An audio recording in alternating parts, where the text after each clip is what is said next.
Hello, team. ORAT Nation. This is Dan Bird on Wednesday doing a midweek update. And I'm going to make this a quick one. So I'm going to share my screen real quick and jump into it.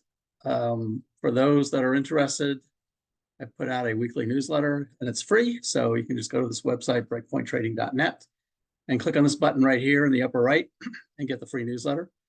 Right now, the IBD Investors Business Daily is still showing market and confirmed uptrend. Stretched indexes sell off broadly. They've been selling off the last couple of days. I talked about the March timeframe and that we may see a pullback in March that may have begun. We'll see. Tomorrow is the PCE, which is going to be really important. In fact, let me look at that right now. PCE on the website right down here.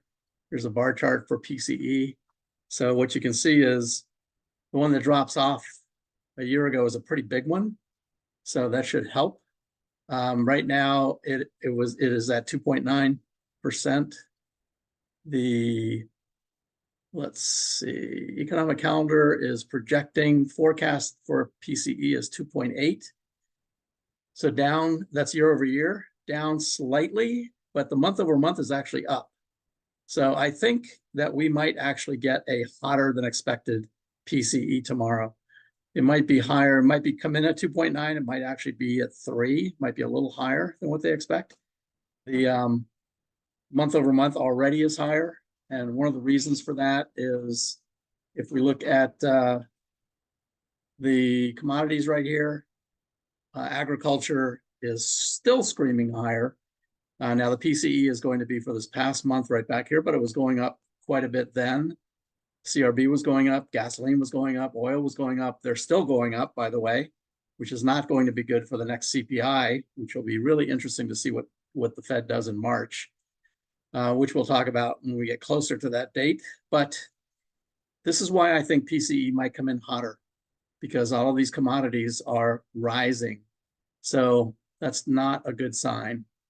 If that happens, the market will probably sell off more. GDP today came in a little bit lower than expected. Again, we can look at that right here. Here's GDP, was expected, it was 4.9 last month, expected at 3.3, came in at 3.2. So it's cooling off. The economy's cooling off a little bit.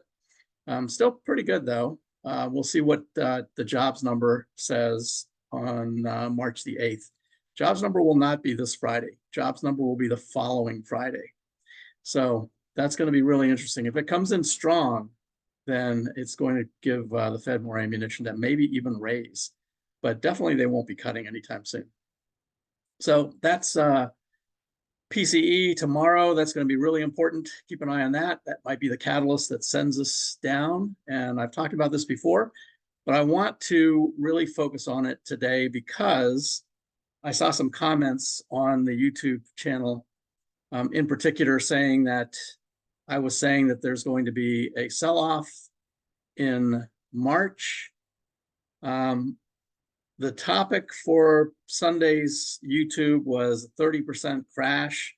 I am not responsible for the topics, for the headlines that they put on those things. I don't know why it said that. I didn't say anything about a 30% crash. I think it's just clickbait, which I personally don't agree with. But I know that that's the way you folks, or maybe not you folks, but folks in general on YouTube will click on things that have really dire warnings. I don't necessarily really agree with that. And if I do my own YouTube channel, I'm not going to be putting things like that out there because I never said that there will be a 30% crash. And and one of the comments was, if there's going to be a crash, then does that mean that the presidential cycle, if a new president gets in but inflation keeps going up, that we're going to go down even further and that the market's going to keep on going down? Well, first of all, I never said a crash. Secondly, let's take a look at the numbers. I've showed these charts before, but I never really talked about the actual numbers. So let's do that right now. Here's the March performance. This comes from Stock Trader's Almanac. Now, what you notice right here, these dotted lines, we haven't entered March yet, so this starts on Friday. But what you'll notice is these dotted lines right here are the presidential year. And for the NASDAQ and the Dow, S&P is up a little higher. It's right down here.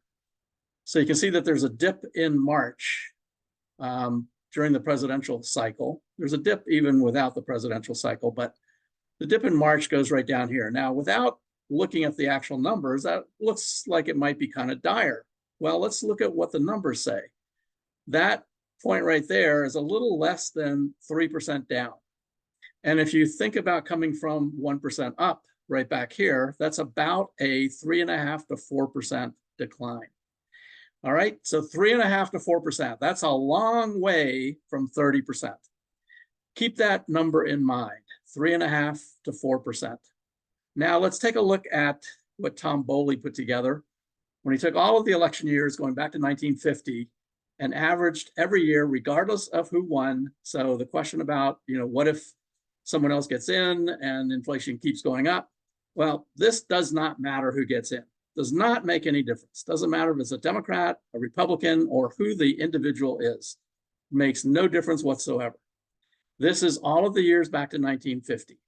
And what you'll notice, again, I showed this chart, but I didn't put the numbers in.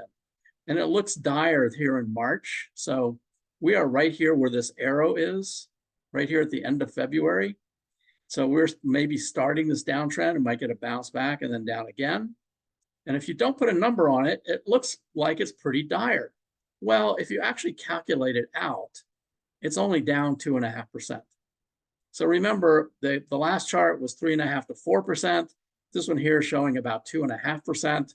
The downtrend here in September to leading right up to the election is down 3.3%. Neither one of those is anywhere close to 30%. So in March, if we do get a pullback, which I think is a good chance we will, then not going to be a serious one, but it might be a good time to take positions for the rest of the year. Most election years end higher, by the way. Doesn't matter who gets elected. Most election years end higher. Now, let's take a look at the actual chart. So let me go back to my website over here. And if we go back to the home page, the first thing I want to point out on the home page, and this is always on here, it's updated every Friday. This is the secular bull and bear markets. I've talked about this in the past, but I'm going to do it again for those that might have missed it or for those that might have forgotten. It's not a good idea to forget this. This is so important that I put it right on the front page. So secular bull markets last about 18 to 20 years. This goes back 100 years, by the way. And secular bear markets last about 12. So this is the last secular bear market, 2001 to 2013. It's about 12 years. The bottom was in 2009, but it did not prove that it had broken out above the previous highs until 2013. So you can mark the beginning either from 2009 or 2013, but officially it's 2013. So if you take 18 to 20 years from there, or from 2009, it gets us to 2029 to 2033. We are going up for the next 5 years. Let me repeat that. The market is going higher for the next 5 years. 2029 is when we should start exercising some caution. We just broke out of these highs right here, making new highs after this bear market in 2022, and we will continue higher. Now, that doesn't mean we're going to go straight up. We will have pullbacks, and it'll go sideways sometimes, but in general, the market is going to go higher for the next 5 years. If you look at these indicators up here, they haven't really reached anywhere close to overbought yet. And this is a monthly chart, so this takes some time for these things to move. Every one of these bars is 1 full month. So we still have a long way to go for the market to move higher. When do I think that we may no longer be in a secular bull market? Well, when one of these turns red, that'll be our first warning sign. And that has not happened yet. This one here hasn't happened since 2009. This one here hasn't happened since 2011. And this one here is 2013. And none of those have gone down, even with the COVID crash, even with the 2022 bear market, even with the 2018 bear market, even with the 2011 sell-off. None of these went red. So always do everything that you think about, everything you see something on TV, remember this chart or go back to my homepage, which is free to anybody, and look at it again. We are in a secular bull market. We are going higher. So I'm saying that right now. So let's look at what the current view of the S&P looks like. And this is the S&P. Now, I've talked about these negative divergences. That's not a good sign.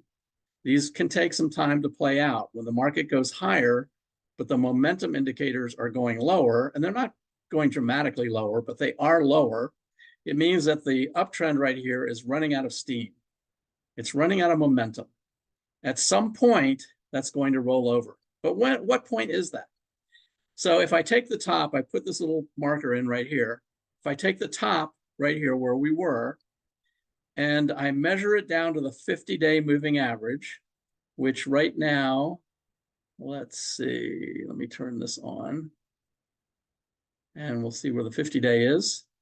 50-day moving average is at 48.71. So 48.71 is a 4.5% decline.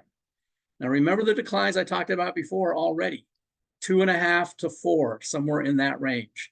So this is the worst case scenario right here for the pullback, 4.5%. Again, a long way from 30%. However, the blue line is the 21-day moving average. That's right at just a little below 5,000. So what would that look like if we made it to the 21-day, which is right about there? That's about 2.25%. So about 2.25% would take us to there. So we might go past that. We may get down to the 50-day, maybe 4,900, somewhere in that range. But if we do, we're still within less than 5%. So that's what I'm talking about for the pullback, less than 5%, 5% at the outside. It's not 30%. And it's going to be brief and quick. So if we do get that pullback, if we get a bad PCE number tomorrow, if we get a bad CPI number on March when was that? PCI is on, CPI is on the 12th. So if we get a bad number on the 12th, then that right there is what could send us down to these lows in through here in the middle of March. And then will the Fed hike on 3/20? Well, we don't know, but they may have the ammunition to potentially hike. They probably won't. They'll probably stay. They won't cut, though. They'll probably stay where they are. And especially depending on what that jobs number looks like on the 8th, next Friday. But the 20th is the next thing to watch. So this might be the low of the year. If we get down and hit this, that might be the low of the year. Remember, 4.5% worst case, not 30%. So I hope that helped clarify some things from last weekend. And I actually hope that we do get a pullback, because it would be healthy for the market. It would actually be good for the market to have a pullback like that. If we go to, let me shut that down and go back here on the charts page and look at the Santa rally, which, we're still chugging higher. So this is the January barometer. 2 of these were negative, but the full month of January was positive, which means the year will end positive. And this is continuing to move higher. And if you remember my presentation on that, there were, of the years that ended in the second quartile, which is what this puts us in, there were 0 years for the last 75, 0 years that we had a 20% pullback. So there is no chance we're going to get a 30% pullback. So we've never had a 20% pullback in 75 years. And we've only had 1 year that was more than a 10% pullback. Only 1 year in 75. So it's really not likely that we will get a 30% pullback. We may get down here to 5,000, 4.5, maybe 5%. But if we do, we're going to bounce from there and head higher, and the market will continue higher, well above 5,000 by the end of this year. All right, that's it for today. Thanks for joining. I hope that clarified a few things. Please add your questions on the YouTube channel, and stay tuned. I'm working on getting my own channel so I can put my own headlines in my videos when I do them, and they won't be clickbait. So hope everyone enjoyed it, and ask your questions. I'd be happy to respond to them on the YouTube page. Thanks a lot. Take care. Have a good week.